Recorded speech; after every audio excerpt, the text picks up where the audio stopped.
Upo.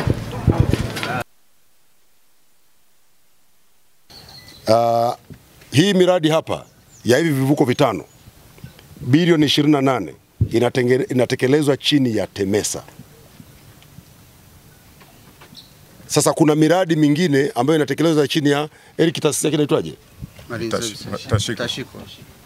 Kuna miradi ambayo inatekelezwa chini ya Tashiko ambayo pia ni ya ujenzi wa vivuko na meli kwenye maeneo mengine, Ziwa Tanganyika, Ziwa Nyasa na pia katika bahari yetu ya Hindi.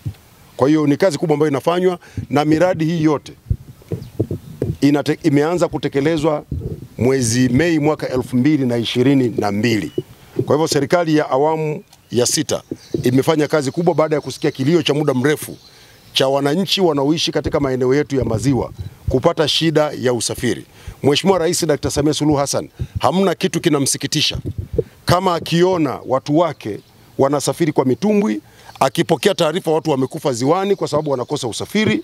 Zile picha zinamuumiza sana. Na nataka niwaambieni, kuna picha moja hivi ya wanafunzi wanakwenda shuleni wanasindikizana kwa mtumbwi.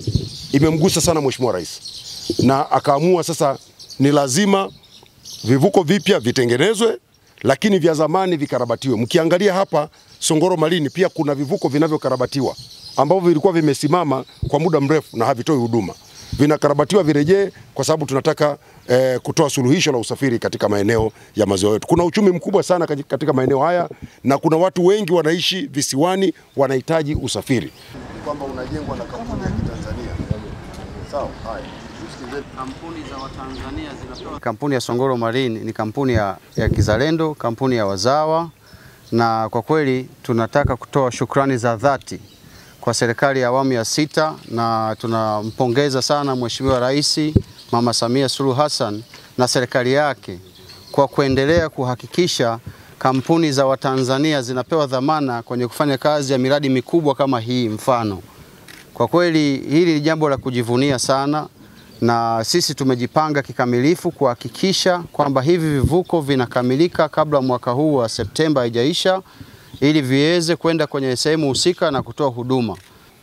Gharama ya ujenzi wa vivuko hivi vyote kwa ujumla ni bilioni 18 za Kitanzania, bilioni 18.6 pamoja na US dola milioni 3.7, ambazo ukizijumlisha kwa pamoja kwenye ujumla tunakuwa tunajenga hivi vivuko karibu kwa bilioni 28.